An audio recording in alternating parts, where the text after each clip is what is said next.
Hello, I'm Daniel, and this is my wife, Kimberly Graham. And we're your money mastery coaches. We work with high-earning power couples to guide them to financial harmony in their financial communication. Utilizing the Affluent Synergy Framework, even if you meticulously budget every expense and talk money to your partner. Find out more at theaffluentmarriage.com. We can't wait to help you live in love and walk in wealth.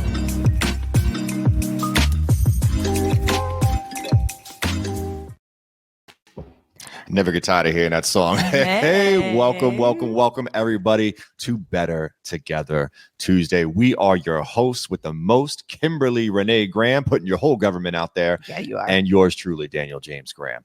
Now, typically we bring on power couples, but today we're flexing. We are the power couple. We are the power couple. Hello and welcome. Hello, y'all. We just put $240,000 just bloop into our bank account. Just like that. How would that feel? We just want to be able to share and celebrate with you, and also be able to tell you exactly how we got here, because this is not something that just like bibbidi bobbidi boo, something just happened.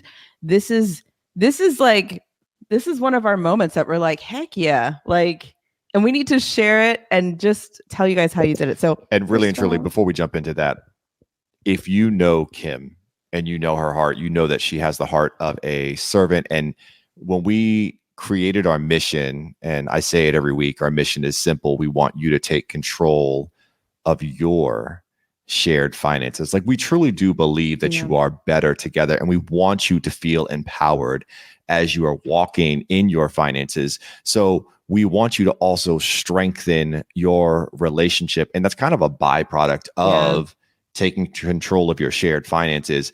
Strengthen your relationship specifically around what? Money.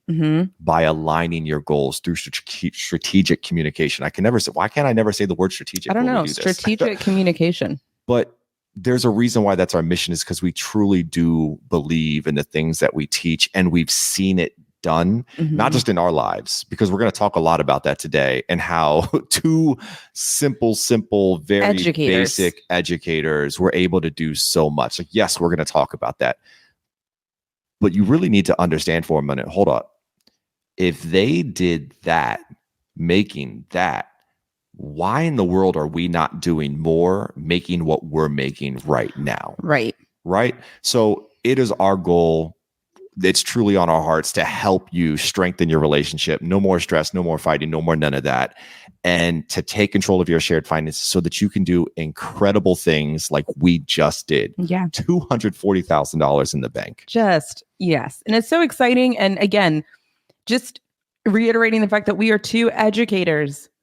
And if we can do it, you absolutely can. And if you don't know how, we want to help you, because this is not rocket science. You can do it. It's very accessible. But let's go ahead and hop in. And I want to ask you guys first this question. What would you do if that money hit your account?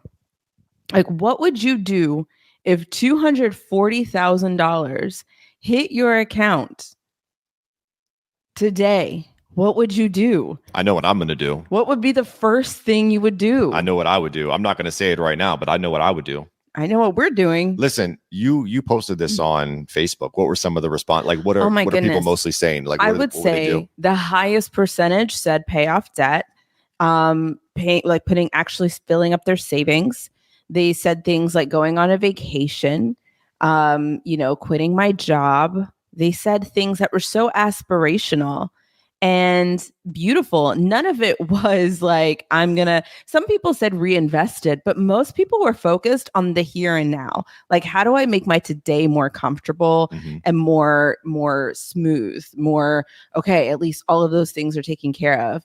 Some people said things like buying a car and everything like that, and reinvesting it and putting it into whole life. Like, there's a lot of things of that nature.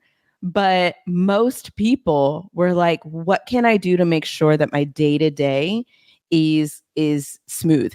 And the thing is, like, I know for a fact that some of the people who made mention, who commented, make really good money, have really good jobs, and have access to this type of result where they're able to create that for themselves, but they just don't know how. So I want you guys to think, what would you do If $240,000 drops into your account, what would be the first thing you would accomplish? What would be the thing that you'd be like, yes, this is what I want to do? All right. So permission to talk about how we actually did this. Can you guys give us permission? Just give me like a thumbs I was up. looking at you, but yes. Oh, yes. All right. See, give me a thumbs up in on the screen. comment. A lot of people in the comments said that the very first thing that they would do is knock out their debt, right? And that's actually the first thing that we did to make this happen. As two teachers making $56,000 combined, we knocked out our student loan debt of $78K in 28 months. Now, I just want to make sure, very clear. This is not what we're doing with the 240K. This is how we got to the 240K. This is how we made it happen. So back when we were making 60K, we paid off 76 or 78, 70, a lot of money. Oh, 76,000. Sorry, the 8 is in the 28 months. Oh, okay. $76,000. Oh, I'm sorry. I missed it by $2,000. And 28 months is what we paid off on our teacher salaries. That's where this origin story starts. And we're not going to go into how we made that happen. That is a whole nother podcast. And for sure, you can put it in the comments. All right. If that is something you want to hear about, we can make that happen. But I want you to know that was our first step in how we got to 240K in the bank. All right. So step one was to pay off debt. So a lot of you saying that in the comments, that is the key to your 240K. You got to take care of that debt. Yep. Go ahead. All right. Sorry. Hey, if you ever want to chime in, you can. And again, I'm giving a brief overview here to get to the meat and potatoes. The next thing that we did is we put a wall between us and disaster. And we did that through the emergency fund. We established that. Yeah. And when he says building a wall between us and disaster, what you have to do is you have to think about what are the common things that continuously hold me back from my financial goals. So many people, it's my car keeps breaking down, or every time there's these unforeseen like emergencies that come up or unforeseen bills that come up. Those are the things that keep me away from really focusing on building up my savings or putting more money in my investments. And so we really worked hard to, again, have aligned communication and vision of like, we want to get as many of these little like nuances, these money pests that want to take money away, Murphy, whatever you want to call it, as much money as we can to hold us away from that. Because if we had a really nice wall between us and disaster, we could focus on our goal, which was so many different things, building investments, building savings, all of those types of things. And so that was one of the first things that we did together after paying off the debt. We specifically, when we crafted our mission, the word control is not by chance. What you want with your finances is control. The reason why when people are responding to your post and they're saying, oh, I would pay off my debt first, I would fill my emergency fund, I would pay off my house, I would do this, I'd pay off my car, I would do the reason why they would do those things is because ultimately what they want is financial control. They want autonomy over what they get to do with their money. They get paid and they want to be the person that says, my money's going here. They don't want anyone taking their money saying, I need this for the house. I need your money for the car. I need your money for these credit card bills. I need your money for your student loan bills, for your medical bills, for whatever it is. I don't want that. You don't want people taking your money. You want to ultimately be the person that is in control and have financial control of your money and say, this is where my money gets to go and what it gets to do. Now, hold on, stop there. Now, if you agree with that sentiment, can you just let us know in the comments if that's something that you agree with? What you ultimately want is control. Another word that we can use is choice. What you really want is control and choice. Control over where your money is going and choices over where your money could go, right? So like being able to have choice over, I want this or I want that, and control over who is taking my money. That is ultimately what you're looking for. The reason why the ideal and the appeal of having more money is there is because you're like, I have more money that I can control. But when people have more money, I'm kind of going on a tangent. When people get more money, what they do is sometimes they sink their money into more payments. And when they're sinking their money into more payments, you are then getting another lender to now be in control of where your money is going. So when you decide to have choice, I want to quit my job, I want to do this, you can't do that because there's too many other hands in the pot trying to take your money. You don't have control. Ultimately, that is the problem. So that's what we tried to get out of. So here are some of the things that we did specifically for this investment that helped us get our result. All right. So it was time for us to purchase our home, 27 and 28-year-old Kim and Dan, somewhere around there. And we had saved up about 15%, I would say, for a down payment. We ultimately put about 10% down and held on to the rest so that we could do renovations. But here's what I want you to get. At that point in our life, we were both still teachers. We had no business at this point. So again, making about the same amount. We got approved for about $400,000. Which is absolutely astronomical. At that time. Why? For a house. And with that, we had a decision to make. At the time, it was just Kim and I. We had no children. We were thinking about starting a family. But we made a conscious decision when it came time to purchase this home that we weren't going to use the entirety of our loan. So we weren't going to use $400,000. In fact, our goal, to which people laughed at this goal. Oh, yeah. People laugh at every single one of our goals. We wanted to spend less than $200K on our home. And I do remember people saying, you're not going to find that. It's impossible. And we bought this back in 2016. And I want you to remember this because a lot of people are going to be like, oh, you got your home in 2016. Don't use that. Stop it right there. You got your home when things were cheaper. Homes are not cheap now. Okay. But may I remind you, we were making $60K combined. You're probably making more than $60K combined. So let's not bring up that excuse, okay? Because if we could do what we're doing on $60K at that time, you can definitely do that and exceedingly more based on what you're working with right now. Exactly. So we got approved for about $400K and we decided we wanted to try to find a home for less than $200K. In fact, the house that we did find, haters, laughers, whatever, actually only used about 36% of our loan. Right. So majority of our loan got left alone. It got left unused. Now, why was that a decision for us, Kim? Like, why did we decide? Why didn't we use our whole loan or, a large chunk of it? Like, why did we decide on such a small amount? So we decided on that because, again, control and choice, right? That's ultimately what we're after when it comes to our finances. And so choice was really what we were after here because, again, we didn't have kids, but we knew we wanted to start a family at some point. And I knew that at some point I might want to. Again, I didn't know if I really wanted to or not, but I was like, I would love to have the choice to stay home when we start having kids. I don't know how long I'm going to want to stay home. I don't even know if I want to start a business. I don't know if I want to go back to teaching, but I know that I want to have the choice to stay home with my kid for at least a year to decide, what do I want to do? What if I enjoy staying home with my baby? And then I'm like, yeah, let's make this work. What if I decide to do X, Y, and Z? Like I had all these different dreams, right? And do you have dreams? Go ahead and tell us in the comments. You want dreams. You have different goals of things you'd like to do in your life. That's what the driving force was. And so it was, okay, I'm willing to live in a place that's a little bit smaller, maybe under the price range where everyone says we should be, because we should have been able to get a beautiful townhome and all that stuff, and with all the fixins, the garage, all the stuff. But we chose a condo, and we said, okay, well, we have some choices here. One, we could take some years off, and I could stay home with the kid. Two, it has income potential because we could pay this off, and maybe we could decide to rent it out or do other things, and it could make money for us. So we had a lot of options that we could choose. But ultimately, the first one was when it came time for us to have children, it would be nice to be able to stay home and have that option. That's what the driving force was. So we had a lot of decisions, right? We made this decision to use 36% of our loan to get something below our means, if we're being truly honest.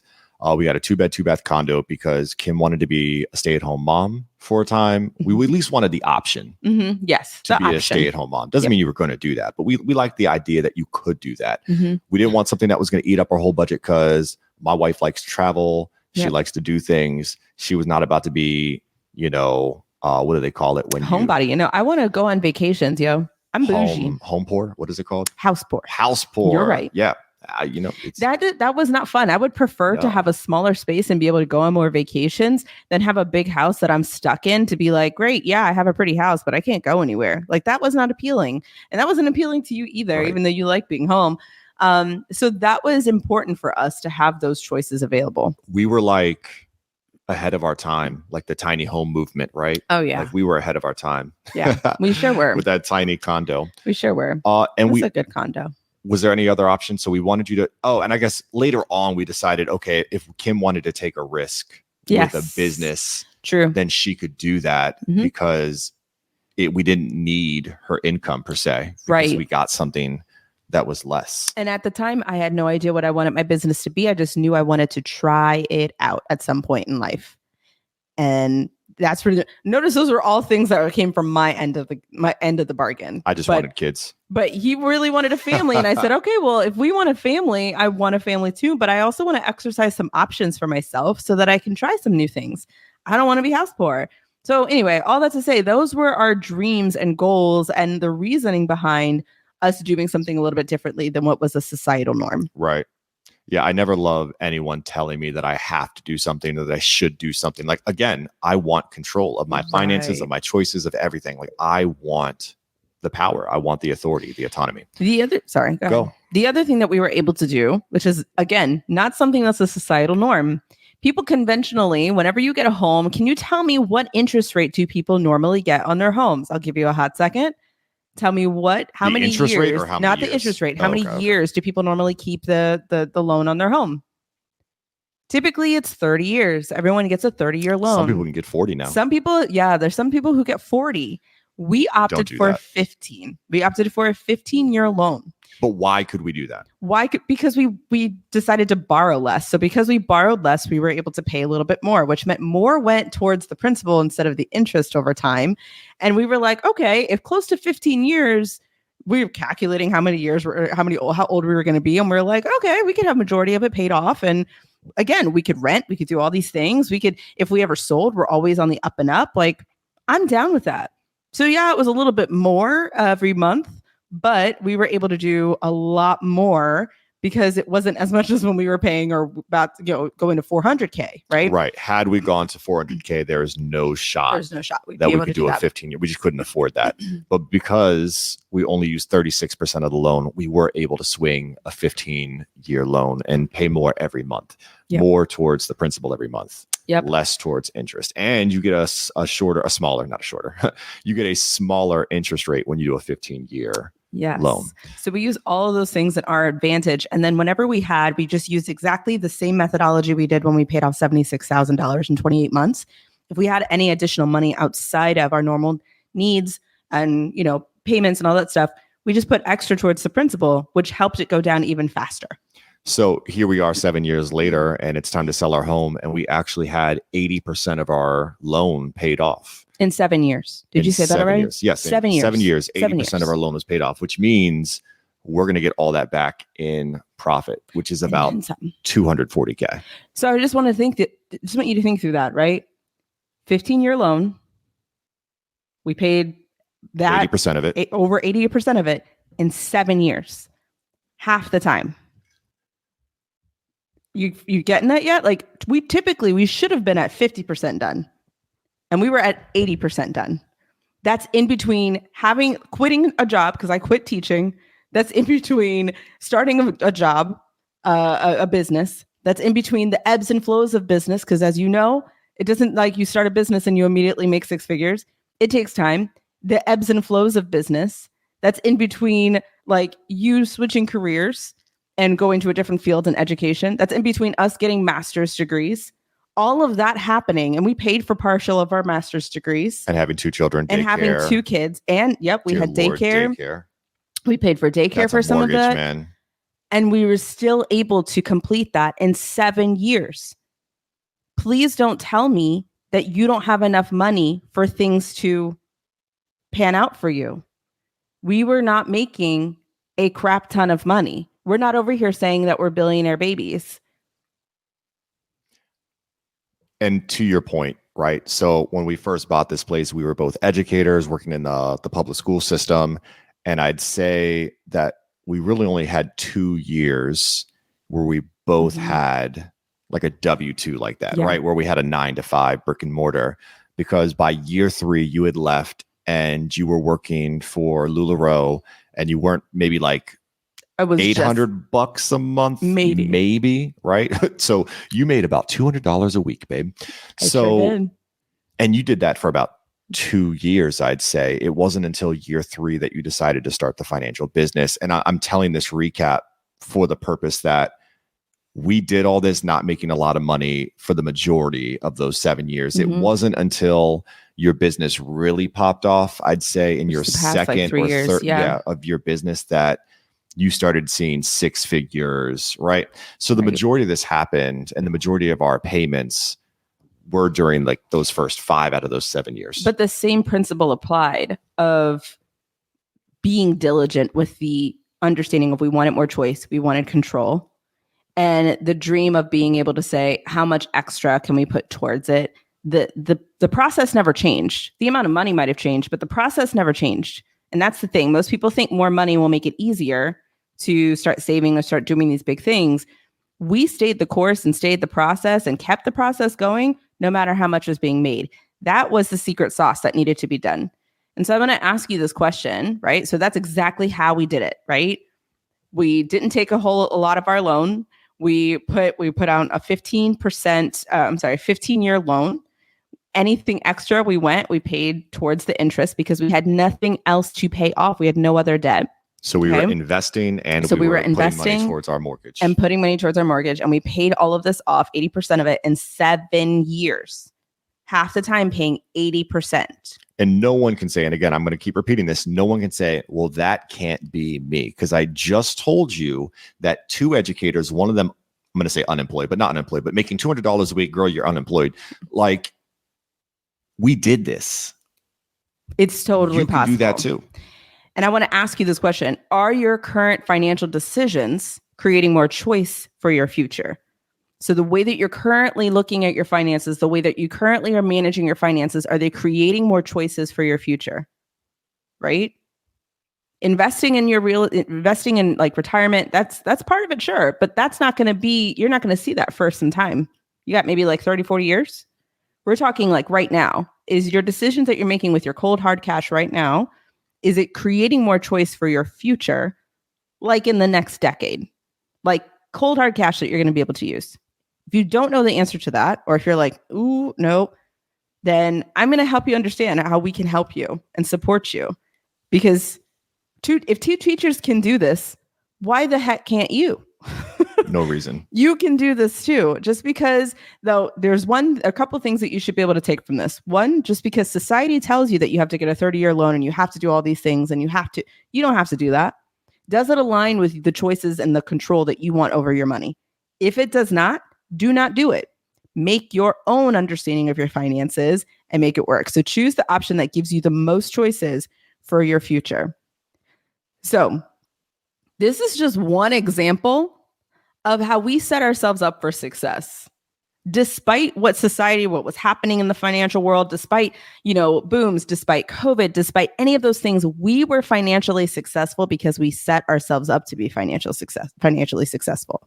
No matter what, we were going to win. Even when business was low and not making as much money, we were going to win. Even when we were down on income, we were going to win. Even when I took a year off to take care of our children, we were going to win. We were always going to be financially successful. We had flexibility to enjoy vacations, to enjoy our family, to put our kids in private school, to put our kids in all of these different places because we set ourselves up for the inevitable financial success. And that's what we want to be able to help our clients do as well. Yeah, I know you're about to say more, but I'm just thinking, let's say, because again, back to people might say, oh, you bought in 2016 and you sold in 2023, 2024, whatever. So, of course you made money. Let's say that the houses didn't, because we didn't know that was going to happen. We didn't know we were going to buy a house and then it was going to be worth a lot more, right? Let's say that never happened. All right. We buy, let's just say $180,000 home. We pay off 80% of it and it's time to sell. All right. We're still going to be coming out with about 140, 150K, right? If we made the same post, what would you do with 150K in your bank account today? You would still say the same things, right? Yeah. You're still winning. I don't care whether the housing market blew up or not. If you walk away with 80% back, you're winning. Would you, right? You walk into the store, you get 80% off of that thing. You're like, oh my God, winning. Same difference. It's just for your future. It's for your cash flow. Like So these principles still apply today is what I'm saying. The same principles that we used to pay off $76,000 in 28 months are the same thought processes that we used to pay off 80% of this home and get this result of $240,000 in our pocket. Over almost $250,000 in our pockets as a result of the work that we did. The same strategy, the same techniques, the same thing. And it really came down to aligned vision and communication. That's really what it came down to. And it was so like just routine.